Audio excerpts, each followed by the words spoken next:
Hi student, good morning, सुप्रभात। SJSR channel में आपका हार्दिक स्वागत है। आज मैं फिर एक नए विषय के साथ उपस्थित हुआ हूँ। आज की इस वीडियो का टॉपिक अर्थात विषय है शब्द रचना उपसर्ग,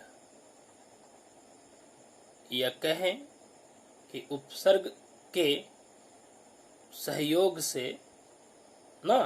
शब्द रचना अर्थात शब्द का निर्माण करना। तो इस क्रम में हम लोग सबसे पहले जानेंगे कि उपसर्ग किसे कहते हैं ना। तो प्यारे बच्चों, आप उपसर्ग को पिछली कक्षाओं में जान चुके हैं, लेकिन मैं इसे आज और अच्छी तरह से समझाऊंगा, बताऊंगा, या फिर ऐसे कहें कि हम लोग इसे आज और अच्छी तरह से जानेंगे ना। तो आइए शुरू करते हैं उपसर्ग। तो सबसे पहले हम लोग दो वाक्य पढ़ते हैं। आप इन्हें ध्यान से सुनना, याद रखना, समझने की कोशिश करना, इस वीडियो को बार बार देखना। पहला वाक्य है, हमें अपने देश का मान रखना चाहिए। नहीं, पहला वाक्य है हमें अपने देश का मान रखना चाहिए। और दूसरा वाक्य है किसी का अपमान नहीं करना चाहिए। हमें अपने देश का मान रखना चाहिए, ये पहला वाक्य हुआ। दूसरा वाक्य किसी का अपमान नहीं करना चाहिए। ये दो वाक्य है।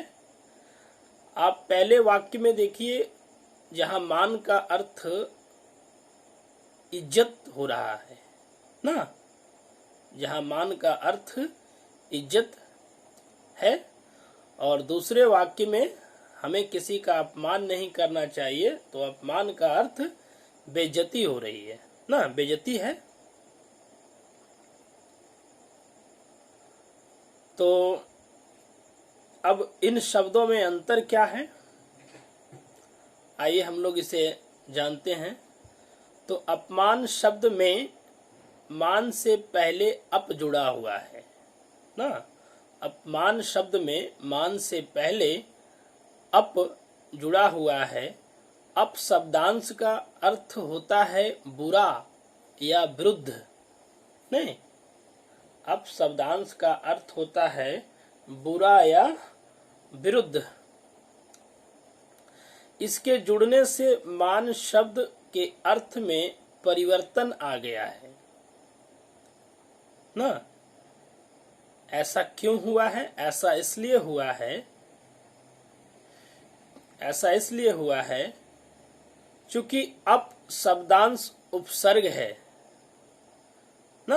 अप जो शब्दांश है वह उपसर्ग है, और उपसर्ग किसी भी शब्द के प्रारंभ में जुड़ता है या लगता है, या पूर्व में हम उसे जोड़ते हैं या लगाते हैं, तो उस शब्द का अर्थ में परिवर्तन आ जाता है।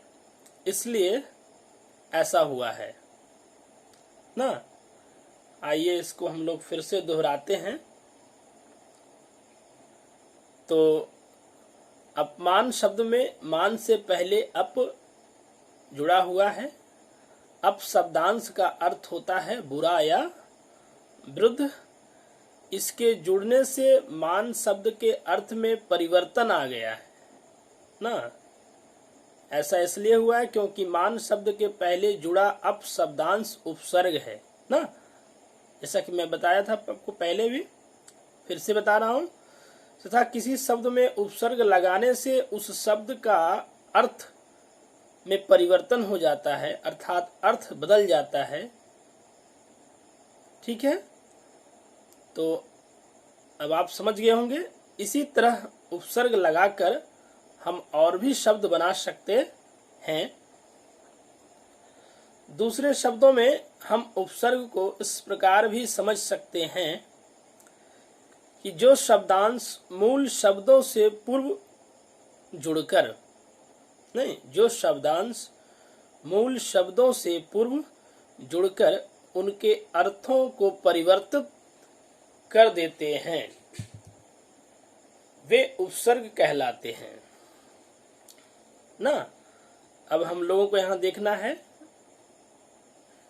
मूल शब्द, शब्दांश और नया शब्द। चूंकि परिभाषा है कि जो शब्दांश मूल शब्दों से पूर्व जुड़कर, मतलब मूल शब्द जो है पूरा एक शब्द है जिसका अर्थ स्पष्ट है, उससे पहले शब्दांश जुड़ रहा है तो फिर एक नया शब्द बनेगा। तो स्वाभाविक है कि हम लोगों को तीन चीजों को देखना है, शब्दांश, मूल शब्द और नया शब्द। नहीं, तो हम लोग एक मूल शब्द लेते हैं हार ना, एक मूल शब्द हम लोग लेते हैं हार, जिसका अर्थ स्पष्ट है, नहीं, जिसका अर्थ है पराजित होना, या माला, जो हम लोग गले में लोग पहनते हैं, माला। नहीं, अब हार के आगे पहले अगर उपशब्दांश को जोड़ते हैं तो नया शब्द बनता है उपहार, नहीं, जिसका मतलब होता है पुरस्कार। नहीं, किसी को पुरस्कृत करते हैं, प्रोत्साहित करने के लिए, उत्साहित करने के लिए किसी को जो पुरस्कार देते हैं ना। अब हार में फिर वी शब्दांश को लगाते हैं ना, व में हर्षही की मात्रा, छोटी ई की मात्रा को अगर लगाते हैं तो फिर एक नया शब्द बन जाता है विहार, जिसका अर्थ होता है घूमना, भ्रमण करना, है ना। फिर हार जो हम लोगों का मूल शब्द है यहाँ पे इस वीडियो में, उसके आगे आ उपसर्ग को जोड़ते हैं, य में आकार की मात्रा, आ उपसर्ग को जोड़ते हैं, तो जो नया शब्द बन रहा है वो है आहार, जिसका मतलब होता है भोजन। तो आपने देखा होगा कितना अंतर हो गया।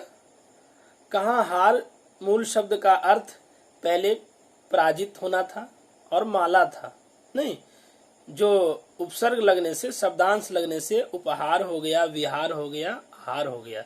इसी तरह से हम लोग बहुत सारा शब्द बना सकते हैं उपसर्ग के सहयोग से ना।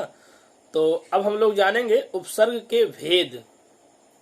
नहीं, तो उपसर्ग के 4 भेद होते हैं प्रमुख रूप से। ठीक है, पहला भेद जो है वो होते हैं संस्कृत के उपसर्ग, दूसरा हिंदी के उपसर्ग, तीसरा उर्दू के उपसर्ग और चौथा संस्कृत के अव्यय। तो हम लोग इसे जानेंगे। पहला संस्कृत के उपसर्ग। नहीं, तो संस्कृत के उपसर्ग से फिर हम लोग शब्द बनाते हैं। देखते हैं संस्कृत उपसर्ग क्या होता है। तो संस्कृत का एक उपसर्ग है अणु, नहीं, अणु, जिसका अर्थ होता है पीछे और समान, नहीं, और इससे जो नया शब्द बनेगा वो हो जाएगा, राग के आगे जोड़ देंगे अणु तो हो जाएगा अनुराग, नहीं, शासन के आगे फिर अनु उपसर्ग को जोड़ देंगे तो हो जाएगा अनुशासन, नहीं, भाव के आगे भाव, भ और व, भाव के आगे अनु उपसर्ग को जोड़ देंगे तो हो जाएगा अनुभव, नहीं, मान के आगे अणु उपसर्ग को जोड़ देंगे तो हो जाएगा अनुमान, नहीं, और करण के आगे अनु जोड़ देंगे तो हो जाएगा अनुकरण। अब हम लोग उपसर्ग का दूसरा भेद, नहीं, प्रमुख 4 भेदों में से दूसरा भेद हिंदी के उपसर्ग को जानेंगे, है ना। हिंदी के उपसर्ग लेते हैं अध, अध, य अर्ध अध, जिसका अर्थ होता है आधा, नहीं। और इससे जो नया शब्द बनेगा वो है अधपका, नहीं, पका के आगे अध को जोड़ दिए तो हो गया अधपका। जला के आगे अध को जोड़ दिए तो हो गया अधजला। मरा के आगे अध को जोड़ दिए तो हो गया अधमरा, नहीं। खिला के आगे अध को जोड़ दिए तो हो गया अधखिला। कचरा के आगे अध को जोड़ दिए तो हो गया अधकचरा, नहीं। इसी प्रकार से हिंदी के एक और उपसर्ग हम लोग कु को लेंगे ना। क में हर्षों की मात्रा कु, जिसका अर्थ होता है बुराई और बुरा, नहीं। और चाल के आगे कु को जोड़ देंगे तो कुचाल। पात्र के आगे कु को जोड़ देंगे तो कुपात्र, ना। रूप के आगे कु को जोड़ देंगे तो कुरूप। पुत्र के आगे कु को जोड़ देंगे तो कुपुत्र। एक और उपसर्ग लेंगे हम लोग हिंदी के पर, नहीं, जिसका अर्थ है पराया, दूसरा, नहीं। और देश के आगे पर जोड़ देंगे तो परदेश। लोक के आगे पर जोड़ देंगे तो परलोक, नहीं। अब हम लोग उपसर्ग का तीसरा भेद उर्दू के उपसर्ग, नहीं, उर्दू के उपसर्ग। तो उर्दू के उपसर्ग लेंगे हम लोग कम, नहीं। उर्दू के उपसर्ग हैं कम, जिसका अर्थ होता है थोड़ा, हीन, नहीं। और इससे जो नया शब्द बन रहा है, जोर के आगे जोड़ देंगे कम तो कमजोर, नहीं। अक्ल के आगे जोड़ देंगे कम तो हो जाएगा कम अक्ल, ठीक है। और एक हम लोग उपसर्ग लेंगे उर्दू का न में आकार की मात्रा न, जिसका अर्थ होता है कमी, ठीक है। अब हम लोग पसंद के आगे जोड़ देंगे ना तो हो जाएगा नापसंद, नहीं। राज के आगे जोड़ देंगे ना तो हो जाएगा नाराज, नहीं। लायक के आगे जोड़ देंगे ना तो हो जाएगा नलायक, नहीं। दान के आगे जोड़ देंगे ना तो हो जाएगा नदान, नहीं। अब है एक और उपसर्ग उर्दू का, वो है बद, नहीं, जिसका अर्थ होता है बुरा, ठीक है। तो नाम के आगे जोड़ देंगे बद, हो जाएगा बदनाम, नहीं। मास के आगे जोड़ देंगे बद तो हो जाएगा बदमाश, नहीं। सूरत के आगे जोड़ देंगे बद तो हो जाएगा बदसूरत, अर्थात खराब सूरत, नहीं, जो देखने में खराब लगता हो, जिसका सूरत चेहरा। अब है संस्कृत के अव्यय, ना, संस्कृत के अव्यय। तो संस्कृत के अव्यय का उपसर्ग लेंगे हम लोग सम, नहीं, जिसका अर्थ है समान, नहीं। और जिससे नया शब्द बन रहा है समकक्ष। कक्ष के आगे सम जोड़ दिए तो क्या हो गया समकक्ष। कोण के आगे सम जोड़ दिए तो क्या हो गया समकोण, नहीं। कालीन, नहीं, कालीन के आगे सम जोड़ देंगे तो क्या हो जाएगा समकालीन, ठीक है। दर्शी के आगे सम जोड़ देंगे तो समदर्शी, नहीं। रूप के आगे सम जोड़ देंगे तो समरूप। एक और उपसर्ग लेंगे हम लोग संस्कृत के सह, नहीं, जिसका अर्थ होता है साथ, नहीं। और चर के आगे सह जोड़ देंगे तो सहचर, नहीं। पाठी के आगे सह जोड़ देंगे तो सहपाठी, नहीं। तो एक और उपसर्ग हम लोग लेंगे संस्कृत का सत्य, नहीं, जिसका अर्थ है सच्चा, नहीं। और जो उदाहरण जो शब्द बन रहे हैं वो है सतगति, नहीं, सत्कर्म आदि। तो आपने अभी इस वीडियो के माध्यम से उपसर्ग को सीखा। हम लोग संस्कृत के एक दो उपसर्ग को और लेकर नया शब्द बनाते हैं, जैसे परा, नहीं, जिसका अर्थ है नाश, नहीं, अनादर, ठीक है। और जिससे शब्द बन रहा है परास्त, नहीं, पराजय, पराक्रम। एक और हम लोग हिंदी संस्कृत के उपसर्ग लेंगे, उप, नहीं, जो हम लोग उदाहरण में भी लिए थे, जिसका अर्थ होता है छोटा, निकट, नहीं, और ग्रह के आगे जोड़ देंगे उप तो हो जाएगा उपग्रह, नहीं, देश के आगे जोड़ देंगे उप तो हो जाएगा उपदेश, नहीं, नाम के आगे जोड़ देंगे उप तो हो जाएगा उपनाम। तो मैं आशा करता हूं कि यह वीडियो आपको जरूर पसंद आएगी।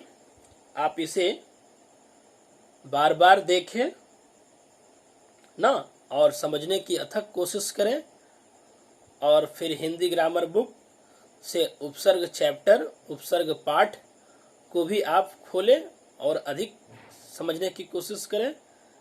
फिर आप वीडियो को देखें, अपने दोस्तों के साथ शेयर करें, आप इसे लाइक करें, चैनल को सब्सक्राइब करें।